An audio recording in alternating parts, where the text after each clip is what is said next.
We're firing up the time machine today. Today's episode, the songs are coming at you from every channel on the dial. I mean, we've got songs about superheroes and secret agents and stranded castaways. So it's time for another TV themes countdown. And this time, we're going back to the 60s. Now, we've already hit the 70s and 80s, and you dug those. But man, as good as they were, this decade is a goldmine of nostalgia. It's where it all started. We got themes that were sung and whistled and snapped into pop culture history, including one that had us all locked in with just one single word. Another that was the subject of a behind-the-scenes controversy when the show's creator wrote secret lyrics to the instrumental theme just so he could take half the royalties. Really pissed off the composer of this song. And then there's the hit that a songwriter tried to nail down using actors and musicians and different instruments, and nothing was working. He got so flustered, he walked up to the mic and he whistled the song. It became one of the most magical themes ever. We're counting them all down. Coming up next on Professor of Rock. Hey, music junkies, Professor of Rock, always here to celebrate the greatest artists and the greatest songs of all time. You know, if you remember Snap, Crackle, and Pop, you're going to dig this channel of deep musical nostalgia. Make sure to subscribe below right now. Click the white button and click the bell. Also, make sure to check out our podcasts on Apple or Spotify or iHeart or anywhere you get your podcasts everywhere. Click on the link right here or right below. We have all the episodes there. You can search anything out. 1,400 episodes or something like that. We almost hit the top 10 last week with your help. If you'll rate it and follow it, we'll get there. Really appreciate it. Oh, man. Today, I tell you, this was so much fun. These are, the 1960s were the first golden age of television. That's for sure. This was the decade when theme songs became a part of the pop culture vernacular, the bloodstream. And back then, a theme told you everything you needed to know before you even started the show. I mean, composers and showrunners treated theme songs like mission statements, right? And these musical openings became just as iconic as the shows themselves. You know, from surf rock to bossa nova, from spy thrillers to the campy to the absurd. This is our countdown of the greatest 1960s TV themes. The ones that made you sing along, whistle, snap your fingers, everything. So let's jump right into it. Okay, so starting out the countdown at number 10. We got the theme to the woman who we all fell in love with, head over heels, Barbara Eden, I Dream of Jeannie.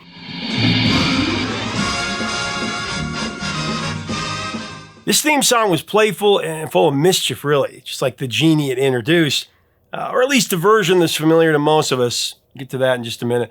I Dream of Jeannie was a fantasy sitcom built on an absurd premise. After astronaut Terry Nelson crash lands on a deserted island, he finds a mysterious bottle washed ashore.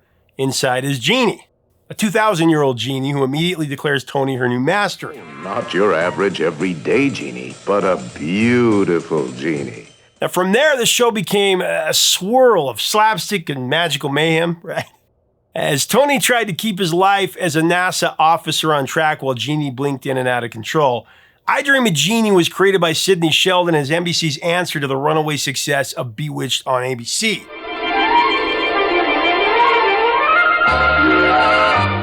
The show debuted in 1965, but its iconic theme didn't arrive until season 2. And the original opening actually was a jazzy waltz that was composed by Richard West, but was not quite a match for the show, you know, for the whimsical tone of the show at least.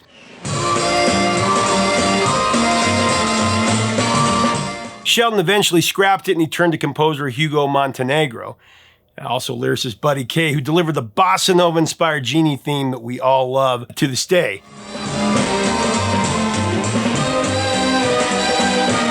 While the lyrics were never used on air, the melody became synonymous with, Jeannie's blink-powered mischief.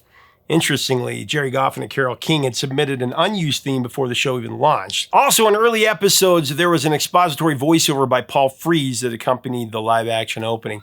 At least it looked like a bottle, but it didn't act like a bottle. But starting mid-season 1, it was swapped out for an animated intro. Said Hugo Montenegro, we needed something that danced, something that flirted and teased, like Jeannie herself. And that certainly worked. Just ask Ferris Bueller.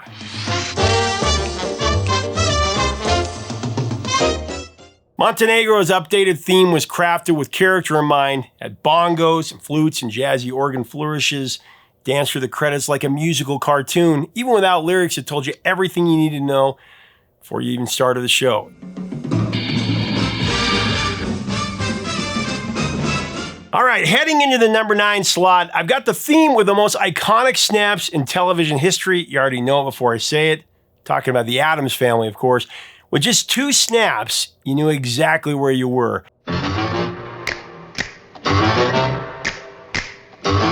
This one was written and arranged by legendary composer Vic Mizzy.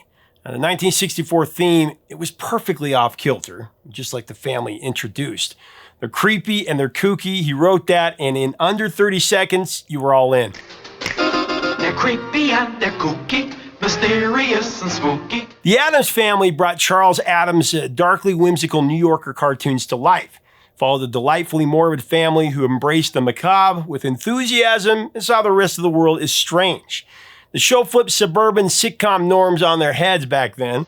Family, their house is a museum when people come to see them. Where most people feared things to go bump in the night, the Addamses were right at home. But they weren't monsters. They were just kooky, really. The cast, they brought that vision to life perfectly. John Astin, great John Astin, played Gomez. He played with bug-eyed glee, and his manic devotion to Morticia, portrayed by Carolyn Jones, and then Wednesday and Pugsley. I mean, they flipped the script on typical TV kids for sure.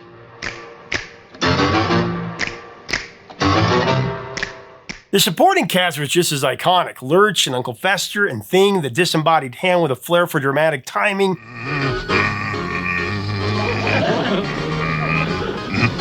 Their gothic mansion was full of oddities, but underneath it all, their values were surprisingly wholesome. The theme doubled as your ticket into that world. They really are a scream, the Addams Family. Mizzy's arrangement included harpsichord, horns, upright bass, and of course, those legendary finger snaps. They were performed by studio musicians and reportedly even the cast during tapings. The lyrics were brief, but they were rich in character. A family that was mysterious and spooky with a house that's a museum. The finger snaps, though, they were originally just there for a placeholder beat. They were going to replace it later. But they loved it so much, the producers, they rebuilt the opening around the whole thing. Mizzy wasn't shy about the theme's success. He said, 2 snaps and a B flat, and I'm a millionaire. Sweet. Petite. I mean, no matter your generation, when you hear those 2 snaps, you know you're in Addams territory. I'll call on the Addams Family. All right, coming in at number 8.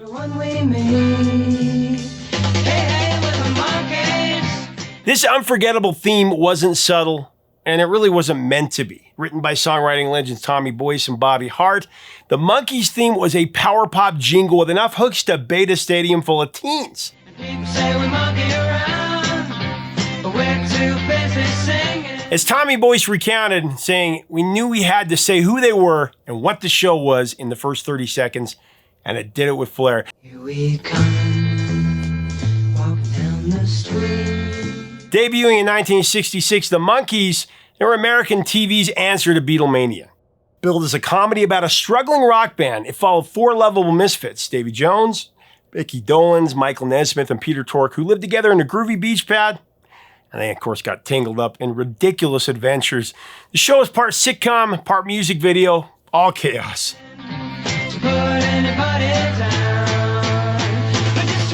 And, of course, inspired by A Hard Day's Night.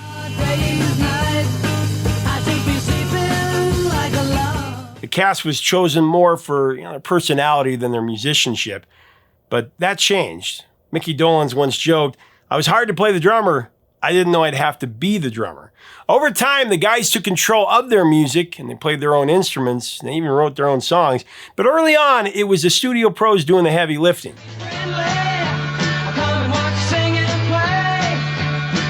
The theme was one of the first songs recorded for the show with Mickey on lead vocals. Musically, the theme was a perfect pop rock blast. Great blend there. Clocking in at just under a minute for the TV version, it combined jangly guitars and gang vocals.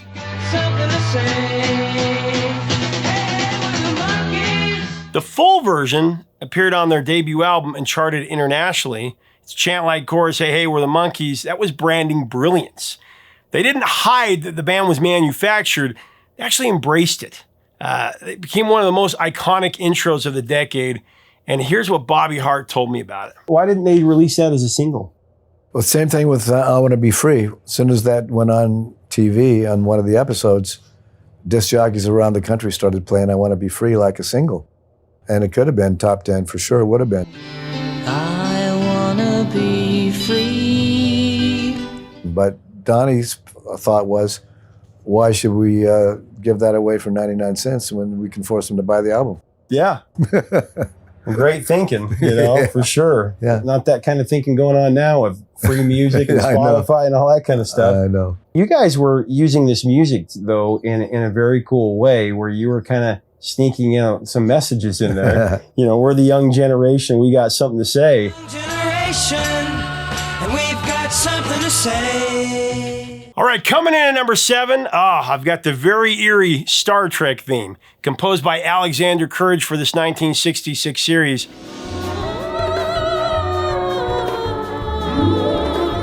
This song was unlike anything else on television. It was ethereal. Like I said, it was eerie. Courage wanted it to feel like a musical embodiment of exploration, something that was drifting through space rather than charging into battle. He later said, I tried to write a title theme that was a song without words, a fanfare to open the show, and then a theme that was a little more emotional.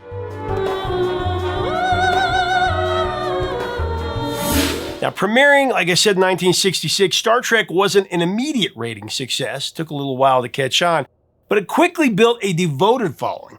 The show followed the crew of the USS Enterprise, starship on a 5-year mission to explore strange new worlds and seek out new life and civilizations.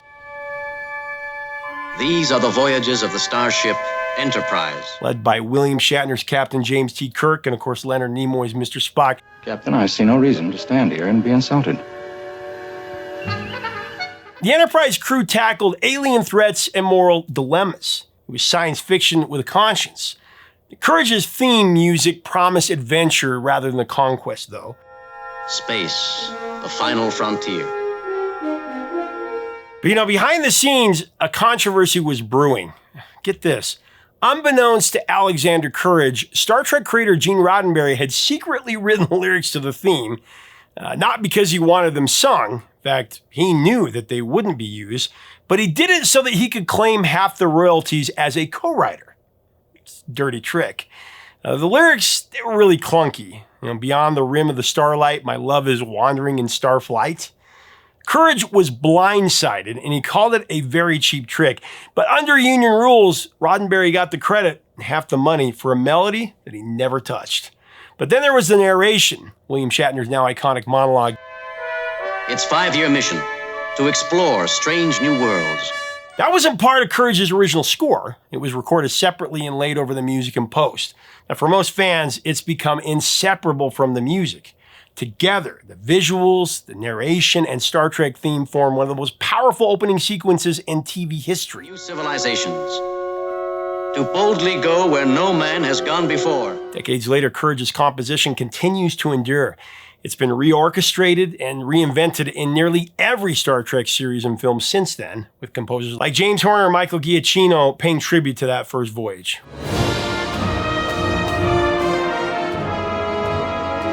All right, at number 6, man, this one starts with a spark, flick of a match, and a burning fuse.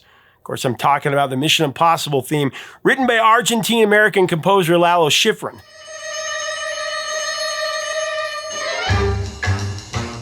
The Mission Impossible theme, with its 5/4 time signature, kept viewers off balance before a single scene even played out. Schifrin would say, it had to sound like a spy mission. Unusual, dangerous, but with a groove. And that's exactly what he delivered. I mean, the moment those 4 notes hit, you know something is going down.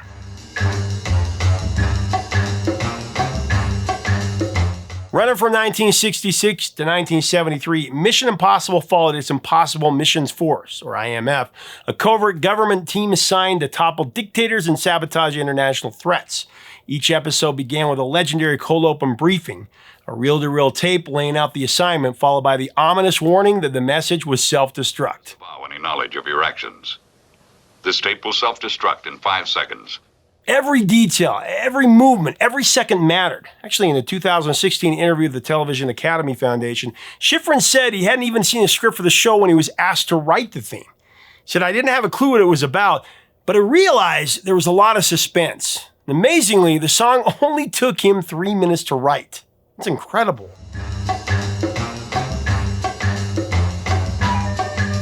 Composer explained it though. He said, "When you write a letter, you don't have to think about what grammar or what syntaxes you're going to use. You just write a letter."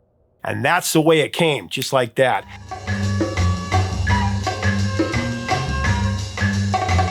And what's even more amazing than that is that the rhythm of the theme mirrors the Morse code for the letters, MI, dash, dash, dot, dot, aligning with the show's initials. Now, while it's suggested that Schifrin used Morse code as inspiration for the rhythm, this can't be definitively verified. It doesn't make it any less cool.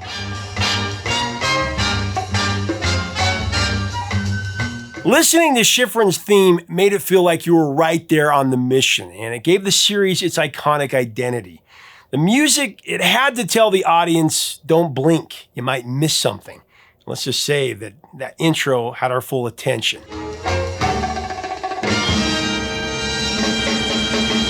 As the years have passed, the theme's influences stretch far beyond the opening credits, though.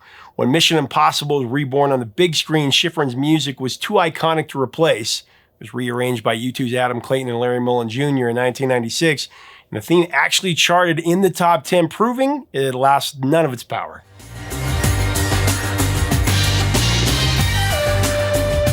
Halfway through the countdown, coming in at number 5, I've got the Cape Crusader, Boy Wonder, and the Batman theme song.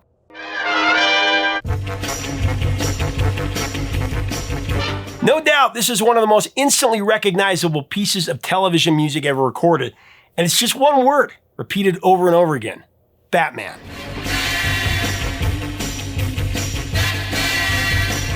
Composed by jazz great Neil Hefti, the tune was a minimalist surf rock groove fused with a chorus of brass stabs. Said Hefti, and I quote, "I was looking for something that had that driving feel to it, but also something that kids could latch onto. What he came up with was equal parts superhero thriller and Saturday morning cartoon."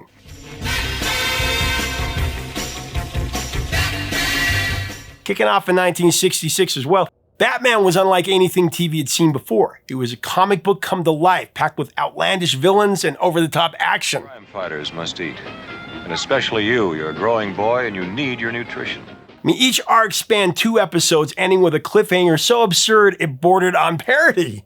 Will the dynamic duo escape? Tune in tomorrow. Same bad time, same bad channel. Your seats. Until tomorrow, same time, same channel. I mean, the show walked a fine line between homage and satire, let's be clear. Delivering explosive visuals and exaggerated moral lessons, it was pure escapism, delivered with a biff, bam, and a pow.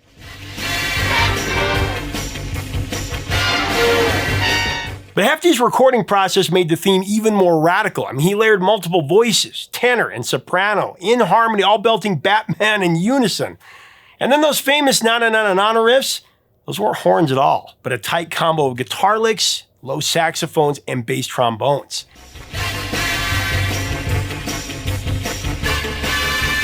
I love what TV historian John Burlingame said. That sound, that bam-pow kind of energy was baked into every bar. Felt like a comic book exploding off the page, and it worked so well. Within days of the premiere, I mean, kids were singing it on the playgrounds, across the nation. The influence of the Batman theme reached far beyond the Batcave for sure, even into the realm of the purple one, Prince.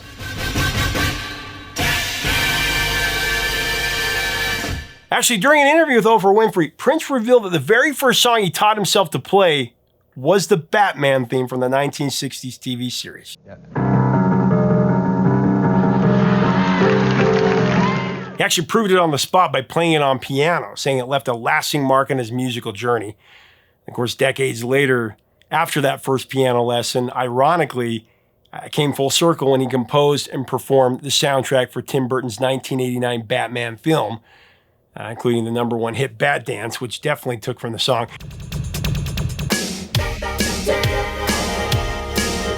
Sliding in at #4 position, you knew this one would be in the countdown. Maybe you think it deserved higher, let me know in the comments, but I've got the Gilligan's Island theme.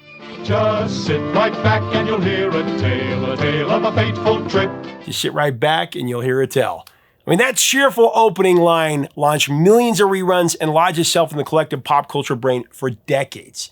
Written by series creator Sherwood Schwartz, who also did The Brady Bunch, and composer George Weil, the sea shanty style jingle told the entire backstory. Said Schwartz, that theme song told the story better than I ever could. People remembered nothing else. They remembered that song. And people did. It became one of the most instantly recognizable themes of all time. I mean, let's be clear.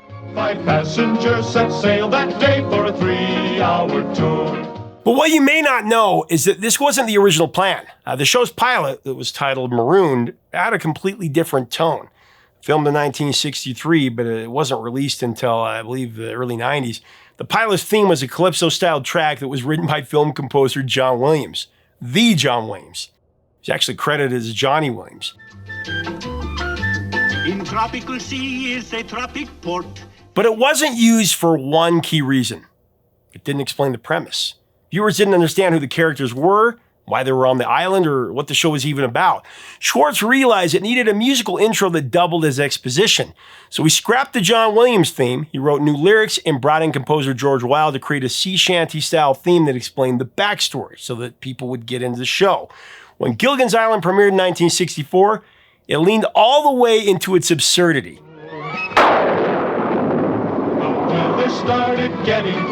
A 3-hour tour gone wrong. 7 castaways stranded, and every week a new failed escape.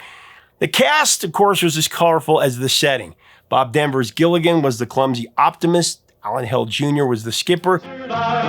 With Gilligan, the skipper too. Jim Backus and Natalie Schaefer were sitcom gold as the Millionaires, and Don Wells, Russell Johnson, and Tina Louise played Marianne, the Professor, and Ginger. A millionaire and his wife.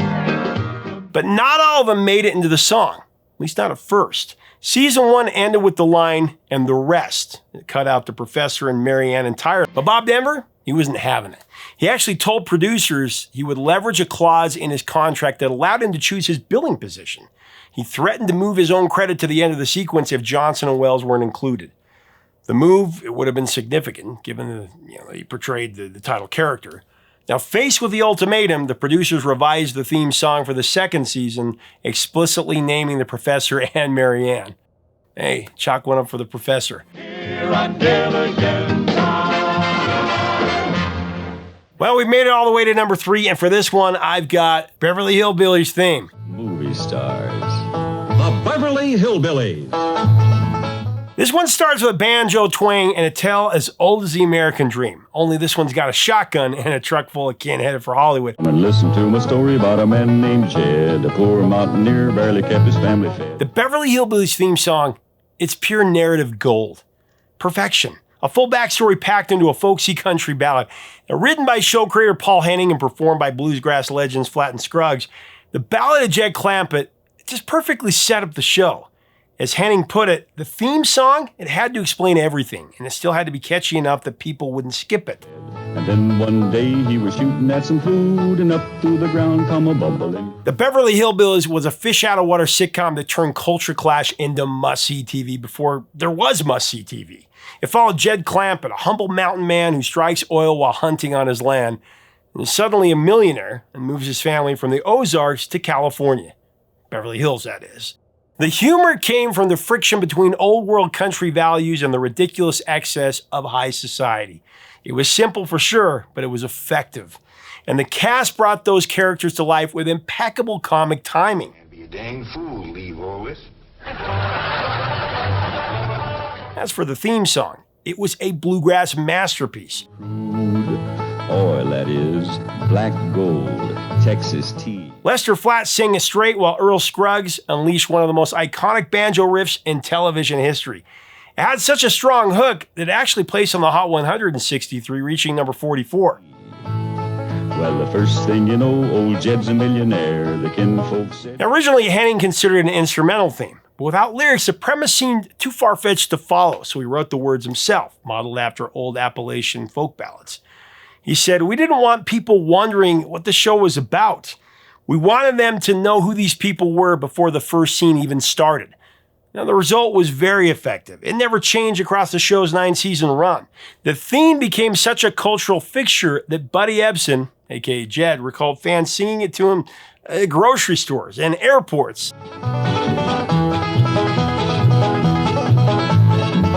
And then when the show got a movie reboot in 1993, you better believe the theme came too. Banjo, shotgun, and all. And of course, Weird Al covered it too. So they loaded up the truck and they moved to Beverly Hills, that is. A little story about a man named Jed. You know something? All right, before I reveal number one, I gotta give you two quick honorable mentions. Mr. Ed and Green Acres. Mr. Ed trotted into TV history with a theme song as charmingly bizarre as his talking horse premise. A horse is a horse, of course, iconic. It was a kind of opening line that made you do a double take, and then, of course, sing along. A horse is a horse, of course, and no one can talk to a horse, of course. The song was written by Jay Livingston and Ray Evans. Now, as for Green Acres, this one was sung as a duet by stars Eddie Albert and Eva Gabor. The theme played like a full-blown production number. He belts his love for land spreading out so far and wide, while she pines for Park Avenue. This one was also written by Vic Mizzy. Green Acres, we are there. We're almost to the top. Coming in at the bridesmaid position, the number two, I got, one of the most comforting themes in television history, the Andy Griffith Show intro.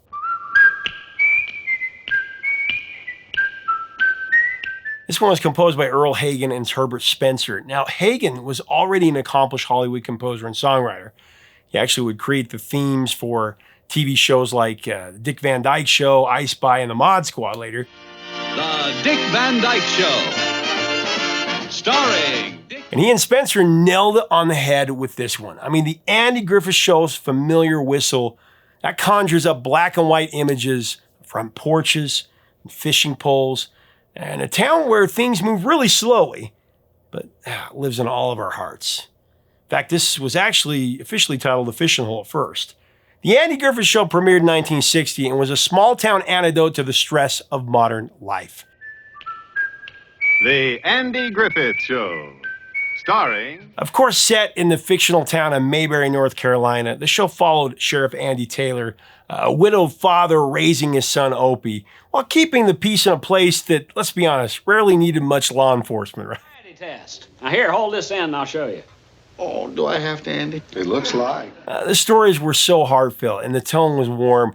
This show blended gentle humor with moral lessons, making it one of the most beloved sitcoms of its era. That leisurely stroll down the dirt road with Andy and Opie heading to the fishing hole became one of the most iconic openings in television history. I mean, that whistle invited you to slow down and stay a while. Andy Griffith with Ronnie Howard. Also starring... But here's the thing. That whistle, it wasn't part of the original plan at all. The theme was supposed to have lyrics, and actually Andy Griffith was going to sing them. Down your fishing pole and meet me at the fishing hole. Griffith was quite a skilled singer and guitar player, and he even went as far as recording the song, but it just never quite clicked. And they tried a lot of different things, and a deadline was looming. So Earl Hagen walked into the studio, puckered up his lips, and he whistled the melody himself in a single take. Said Hagen, "We tried instruments and singers, and nothing felt right. Then I stepped up to the mic and whistled what I'd written. Frustrated that nothing was working, Earl whistled, and it was just pure magic." Andy Griffith with Ronnie Howard. Also starring... What he thought was a temporary fix became the heart of the entire show. For fans, the intro will always be about that whistle, which takes you right back to Mayberry. The place and the pace was slower, and it just made a little more sense. We need that more than ever right now. Don Knotts. All right, so here we are at the number one position, and I gotta go with the theme from Hawaii Five-0.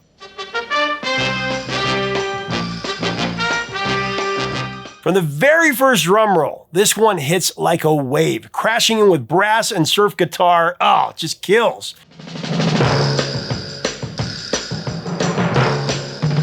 The Hawaii Five-0 theme was a musical hurricane. This one's catchy. Composed by Morton Stevens. This instrumental powerhouse debuted in 1968 and immediately set a new standard for TV openings. Said Stevens, and I quote, "It had to capture the energy of Hawaii and the seriousness of crime fighting."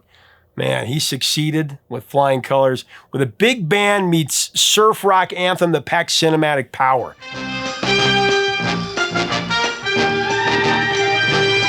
Now, the show itself followed a fictional state police task force led by Steve McGarrett, played with steely resolve by Jack Lord. Unlike typical crime shows of the era, though, Hawaii Five-0 brought slick procedural drama to a tropical paradise. McGarrett's signature catchphrase, "Book 'em, Dano," that became a national slogan. His troubles are over. Book him down on murder one, 2 counts. The show ran for a then record-setting 12 seasons, redefining what a network crime drama could look like and sound like. What made the show stand out was its style. I mean, the cinematography, it embraced aerial shots and slow zooms and punchy close-ups that gave it a modern flair. Combined with the pounding theme music, it felt like a weekly action movie. In fact, the track was so iconic, it became a top 5 hit in 1969 when covered by The Ventures. The Ventures cover of the song spent 14 weeks on the Billboard Hot 100. It peaked at number 4 in May of 1969. Also spent 11 weeks on the Billboard Adult Contemporary chart, going all the way to number 8.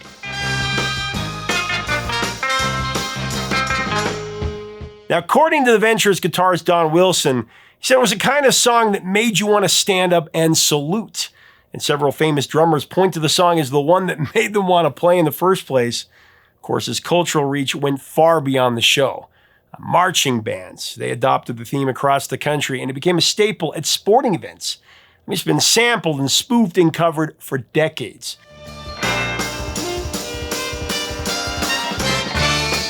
Even the 2010 reboot of Hawaii Five-0 couldn't resist keeping the original theme intact, of course with a slightly modern polish.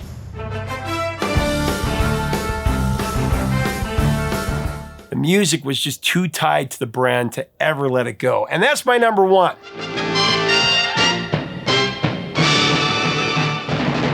So that's the top 10. What do you think? What are your memories of these shows, of these theme songs? The original, man, the 60s gave us just compelling stuff. What do you think? Should I do the 90s? Should I do the 50s? Should we go all the way back to the 50s? You'll have to let me know in the comments. What are your memories of the show? Let's have a great celebration of these theme songs. If you like our content, we invite you to subscribe. We'd love to have you as part of our community. Make sure to check out our podcast. Till next time, records and the truth, my friends.